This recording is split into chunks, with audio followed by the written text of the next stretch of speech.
Let's just not automatically assume that somebody's a bad person because they have a drug addiction. My brother just struggled with life. Life was heavy for him. Life was hard for him. The drugs themselves take over your brain. They take over your body, mind, and spirit at a certain point. What I have found over the years is that some of the people that throw the stones the hardest are the ones that are struggling with something themselves. You could tell them flat out, like, hey, look, man, the state that you're in now, at least from last I've seen you, I don't want you anywhere near my family.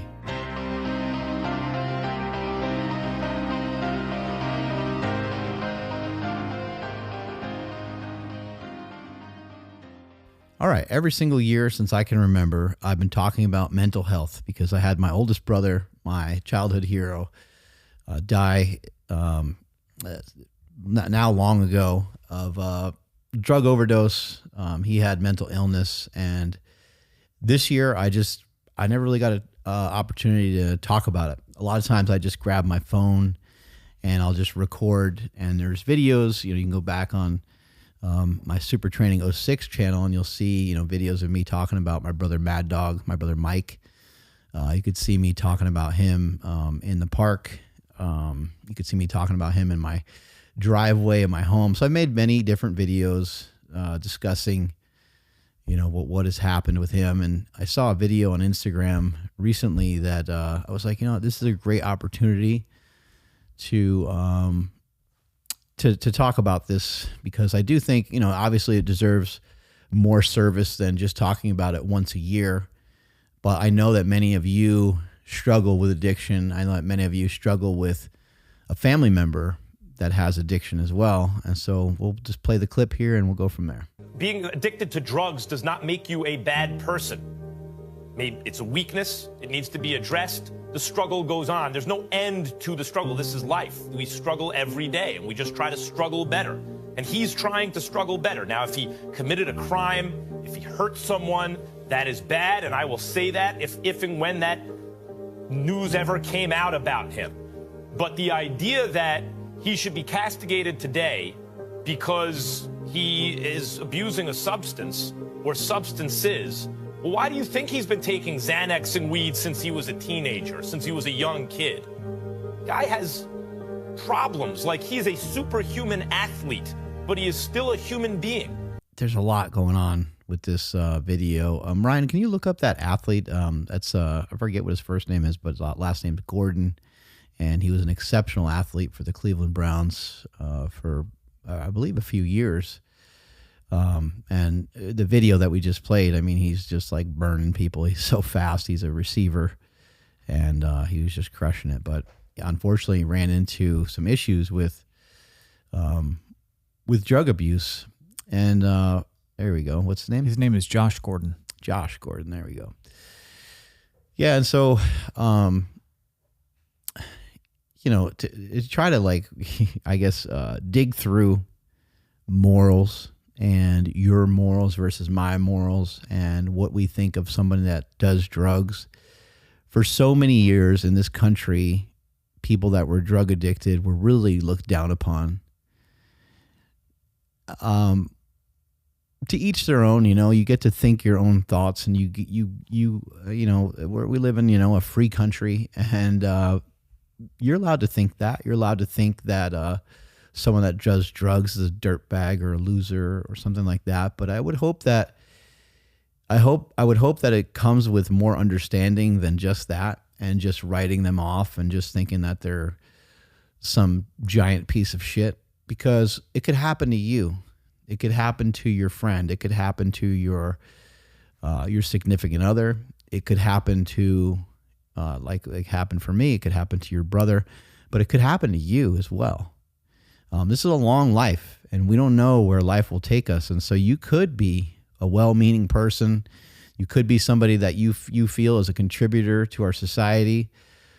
But you could be, working on the Christmas lights one day, and you just fall off a ladder and you end up with a really bad injury. You go to the doctor, and the doctor prescribes you some painkillers that are pretty intense, and they help with the pain. And not only, is it helping with your broken wrist that you suffered from the fall off the ladder, but it's also helping you with your back that's been bothering you for 10 years. And that's how some of these things happen sometimes for some people. And obviously there's a huge variety of drug addictions going on in this country. But what I have found over the years is that some of the people that throw the stones the hardest are the ones that are struggling with something themselves, and they're not even barely aware of it. Whether they're addicted to their phone, or whether they're addicted to pornography, or whether they're addicted to alcohol.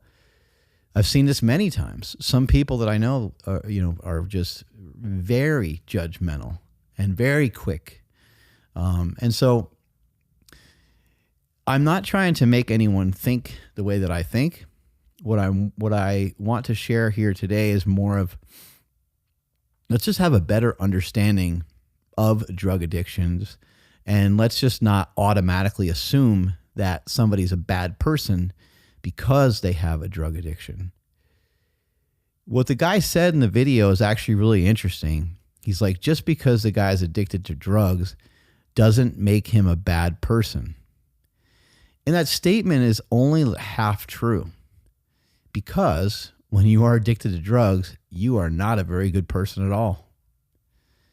In fact, when you are addicted to drugs, you are a shitty person.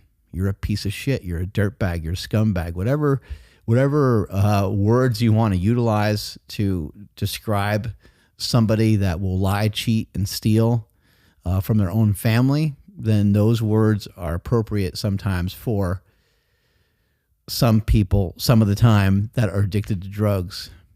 Because the drugs themselves, they take over your brain. They take over your body, mind, and spirit at a certain point. And you start to become different. You start to be shaped differently. And over time, those drugs are also causing permanent damage in some cases. Let's not forget that if you're just, blasting drugs for years on end, you could be causing some damage that changes your thought process forever.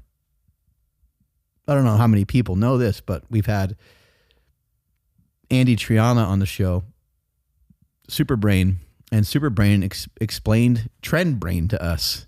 He explained like what could possibly happen when you're on trend. And also Jake Benson did a great job laying that out. And Jake Benson was like, yeah, well, I mean, your perception of the world changes when you're on trenbolone. Your perception of the world changes when you start to utilize testosterone. In fact, they've done some studies where they found some guys with low testosterone, and they gave them injections of testosterone, and 12 weeks later, they went from being a Democrat to a Republican. I just made that up, by the way. I'm kidding. It's a joke. Everybody just relax. Just relax.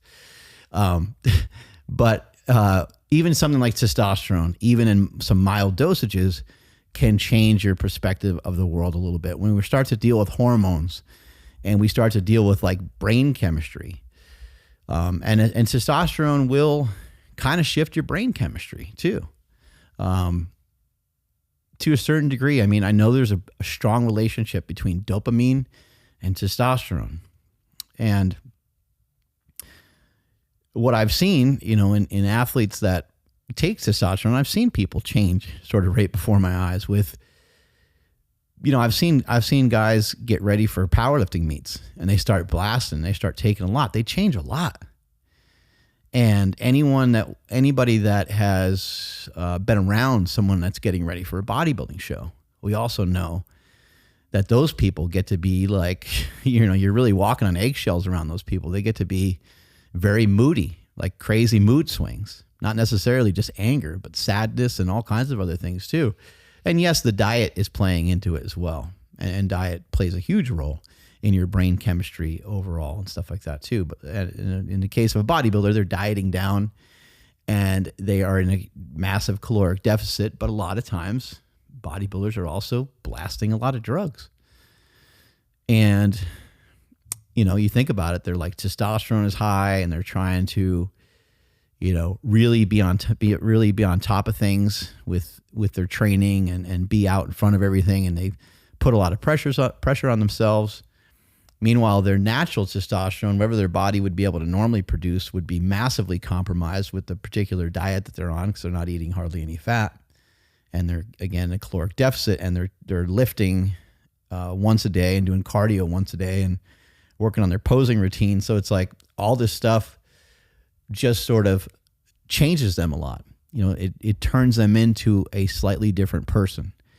And it doesn't matter if we're talking about steroids or if we're talking about heroin or if we're talking about, alcohol is a weird one, because alcohol is like, what alcohol does for your mood happens so quickly. Whereas some of these other things I'm talking about, they're slower. It takes time, to get your testosterone levels up, and then to have your testosterone levels change, some things about you takes time, even in terms of gaining muscle mass. So, once somebody takes testosterone, it might take 6 weeks to 2 to 3 months for them to really notice a huge difference, depending on the dosage they are taking and things like that. But back to this whole bad person thing.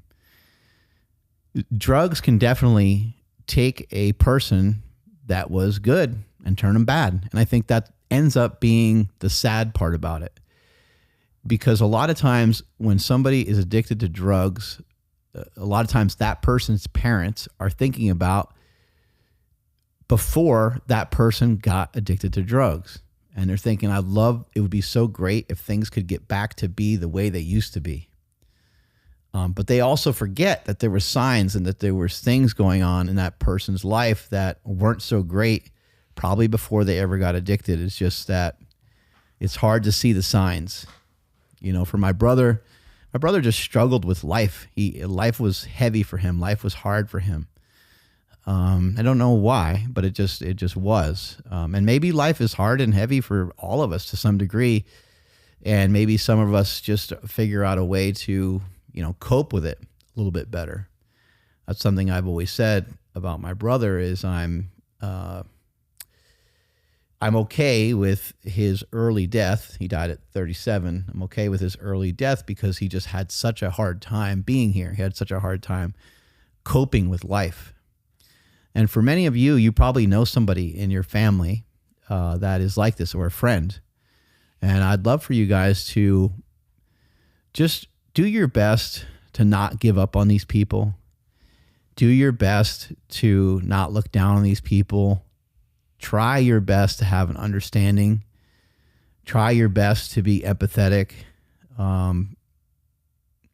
It's tough because they burn you. No, this time around it's going to be different. I swear, I'm going in this direction, and I'm not going to do that ever again.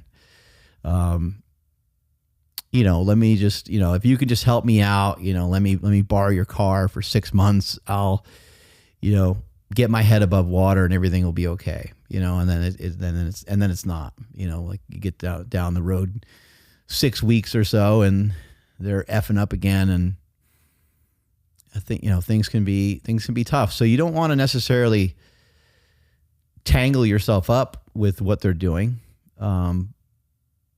But you may want to just offer, just say, hey, whenever you're ready, whenever you're serious about, getting help, whenever you feel you hit bottom, I want to be there to assist you or to help you in any way that I can. That's reasonable. That doesn't put me in harm's way or my family. And I think just being that frank with them and that upfront with them, especially if it's a sibling, that's one huge blessing about siblings, is that you can really say, it's some of the few people in the world that you can say whatever the hell you want to.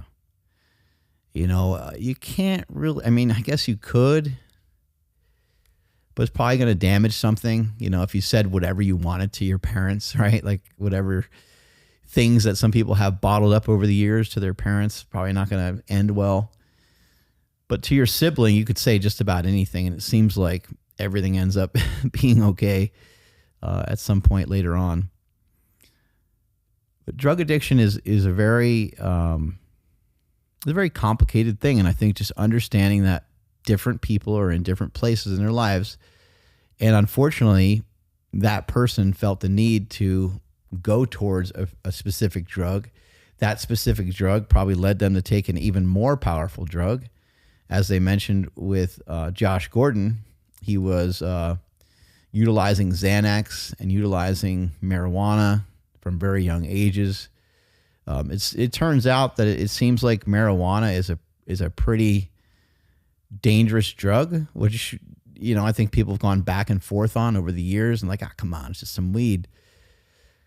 But I think the more information that kind of comes out on it, it seems like not a great drug for people that are young. It seems like maybe a little bit more dangerous than we initially thought. Like, come on, the guy's just smoking a joint. It's not really a big deal. Just some high school kids having some fun after school or on a weekend. What's the big deal? And maybe, you know, hopefully it's not a big deal. We have heard people talk about it being a gateway for a long time. Gateway drug, you know, leading to you taking stronger shit over time. And I think that when you take drugs at a very young age, kratom and kava and all these things too, I don't think they're for kids. I would say, you know, if you are going to experiment, you do want to do those things at some point. Maybe you do them when you're 25 or something like that. But I think before that time, try your best to not utilize them, because they can be a gateway drug too. Because you could be, you know, utilizing a substance here and there, and you're like, oh, it's kind of fun, it's kind of cool, and then you just start getting into some other stuff. Kind of opens up the floodgates and opens up the potential and possibility of you know, getting into some other drugs. But many of you guys have seen Bigger, Stronger, Faster. Many of you guys have seen images of my brother. You've seen videos and so forth of him over the years. And, you know, you've seen, like, you know, my dad in Bigger, Stronger, Faster saying, if you want to do drugs, because my brother was asking about steroids, and my dad's like, no, I'm not going to buy you steroids. He's like, if you want drugs, he's like, you need to get a job, which is kind of a great statement. But I think that a lot of people don't realize, you know, my brother was like, my brother went to the University of Cincinnati. He was a football player. He was looked up to by many people. He was a great football player. And he was somebody that a lot of people in our area looked up to. He was kind of known as the town badass, for whatever that's worth, but it was kind of fun. And he went on to pursue a career in professional wrestling, and he ended up being like a 90s jobber, as they call him, in professional wrestling. So he's wrestled Undertaker, Bret Hart. He's wrestled, Jake the Snake Roberts. He's whoever was popular at the time, he wrestled almost all of them, you know, and he was getting better at his craft, and he was probably on the verge of making his wrestling career become what he wanted it to become like a star, you know, become a headliner. He was kind of heading in that direction a couple times, but then he'd have trouble with the law. He'd have trouble with his drugs. He would get out of shape because he would just be kind of reckless for a little while, and then he would get back on like a diet, and he'd start lifting and training hard again. He would get back in shape again, and then he would get all messed up on drugs again. And I think he was really trying to stop, and he was trying to, you know, do something different, but it just wasn't working, you know, time and time again. And he had some anger issues. And I'm thinking of, like, there was some scenario where he was trying to get help, and I think he was just done. I think he was like, I'm done. Because he went to the, in Poughkeepsie, New York, where I'm from, he went to the Mid-Hudson River, and he took a bunch of pills, and he just like walked out into the river, and he just tried to like die that way. And it didn't work. And it unfortunately was like, he was in the hospital for a while after that. They were like pumping his stomach and getting out whatever the hell pills he took. So he had a very very interesting and fairly chaotic life, all the way to the point where he's, been in jail before, and he's had, all kinds of different things over the years that most people don't ever have happen, or most people don't ever experience. And, on top of that, he also had like a jaded view of the world. Like he felt like the world was out to get him because he's bipolar, probably. He felt like things were unfair and that he was always getting an unfair. He always felt everything was unfair. He would kind of seem like, when you would see the way he acted and hear the way he would talk, he would, let's see, I don't know how do you word that, but it's very common amongst people that are bipolar, but they talk real big, so like they talk big to the point where they're exaggerating like sort of where they are in their life and what they're going to do next. Because my brother would, say like, oh, I'm going to do this, and then this is going to happen. You'd always be like, huh? Like, I don't think you're in line to have that happen. I think it's almost like maybe like a little bit of a fantasy world that they create to try to cope or to try to deal with the circumstances that they have going on in their own situation. Anyway, my brother, he was trying to get help, and he wanted to get off drugs, and so he was trying to go to a facility to come off of drugs, but he got diagnosed as being bipolar. And then so when he was diagnosed with being bipolar, he wanted to get treated for that, but they're like, we can't treat you from being bipolar until you're clean. And he was like, well, I take the drugs because I'm bipolar, and then I think when he wanted to rehab from that, and he wanted to get off of drugs. I think it was complicated, is what I remember. It was complicated. It was like most places that treat people for drug addiction don't know anything about being bipolar, which is kind of interesting in some ways, right? Because so many people that are bipolar and or have other mental health issues are probably people that are addicted to drugs. And so it's not like these places don't exist at all. I don't want to paint that picture, but it is a little complicated. And I think ultimately, I don't think he ever hit a point to where he really wanted to get help. But I also believe that he may have been sober for a little while before his death, which is pretty common. My uncle went the same way.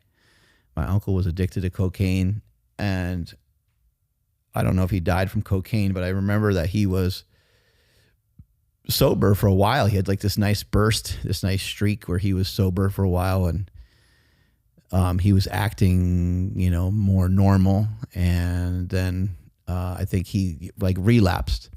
And I think when people relapse, they end up taking like a similar amount of drug that they would take when they were like normally doing something. I don't know how long all that stuff takes. I don't know the difference. I don't know a ton about it, but that's my understanding, just to give you a similar comparison. If someone's used to drinking, four alcoholic drinks a night, and that puts them like right at the right spot, and they really like that a lot, and then they stop for a year or stop for 3 months, and then when they go back to drink again, they have, 4 drinks, and they're just like beyond hammered, throwing up, and they end up, in the hospital or something like that, right? That's kind of the only thing I know to really kind of compare it to. But yeah, mainly I, every year I try to just share some of this information. And if you have someone in your family or you have a friend, the best thing you can do is to just open up some dialogue.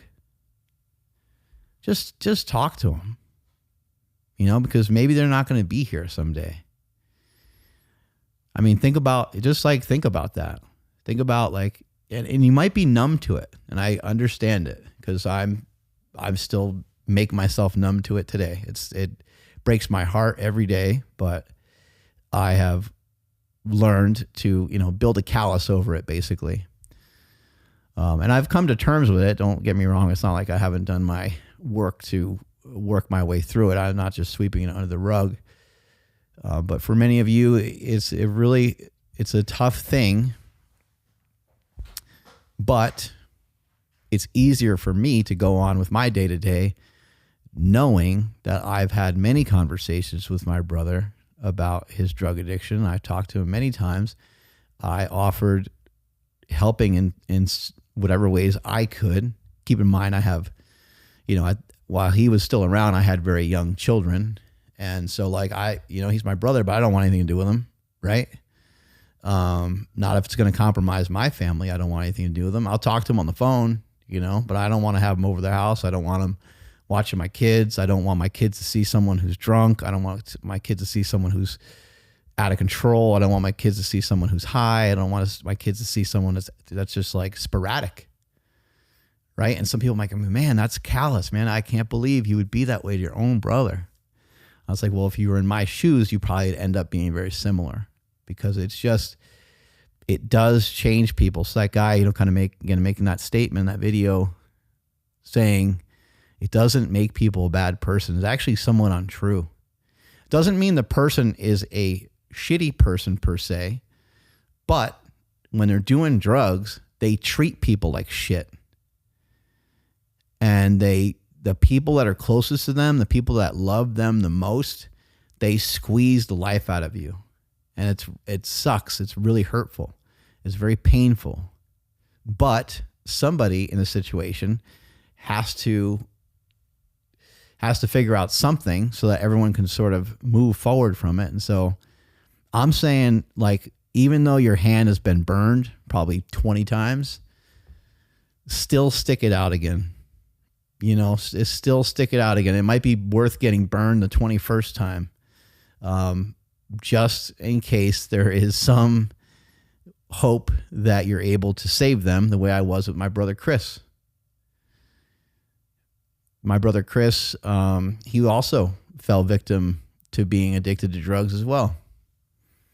I think my brother Chris was watching a Yankees game, and I think the Yankees won the World Series or something. This is years ago. And my brother he started to cry because my oldest brother, Mike, he loved the Yankees. And he was thinking it'd be cool if he, got a chance to see this. But then my brother Chris realized that he was actually crying even more because for some reason, it just hit him that he had a problem with alcohol. He was drunk while watching the game, and he was, he had a few drinks, and it was in the middle of the day or whatever, And that became fairly common with him after he had his hip replacement surgeries, both hips replaced. And he was in tons of pain, and so he got addicted to pills, and then he got addicted to alcohol. And my brother made a film, and while he made the film, it's called Prescription Thugs. So you guys can check that out. I think you can at least check it out on YouTube, but it might be on Netflix and stuff like that too, which is really weird because my brother's in a movie, and Joe Rogan's talked about this a bunch before on his show. My brother's in a movie that he's filming about drug addiction, and then he gets heavily addicted to drugs. And even crazier is that during the filming of that, my brother's part of a TV show. He's part of a reality TV show. He's part of a reality TV show contest with filmmakers in it. And my brother's fat, overweight, and just not looking so great on TV. And he's standing there drunk out of his mind when they're announcing who the winner is of this show. And even drunk out of his mind, because my brother's insanely talented, he still won the goddamn thing. So it's just and here's again why I'm sharing this. I come from LaGrangeville, New York, near Poughkeepsie. I come from a very rural area. I come from an area where there's like not a lot of crime. There's not a lot of drugs on the streets. I'd go to a high school party and there's some alcohol and there's some kids smoking pot here and there and stuff like that. But I grew up very normal surroundings. I grew up Christian. I grew up going to church on Sundays. We stopped doing that as much as I got older. But that was something that was, there was a lot of value in religion in my family. I grew up with two loving parents. My dad didn't drink or smoke, and neither did my mom. I think in the 70s when my dad had a killer mustache, I think he smoked some cigarettes here and there, but that was about the extent of it. There's not a ton of drugs or alcohol on the Bell side of the family, but on my mother's side of the family, there is addiction. My mom, never got into drinking. My dad, I don't think ever really got into drinking. Neither one of them really ever got into drugs that I know of. I don't even know if either one of them's ever really tried marijuana, for example. My parents were always there for us. My mom would participate at stuff at the school. My dad was a coach for most of the sports that we played. He would try to hop in and pitch in and help wherever he could. Whatever we wanted, my dad would try to build for us or make happen.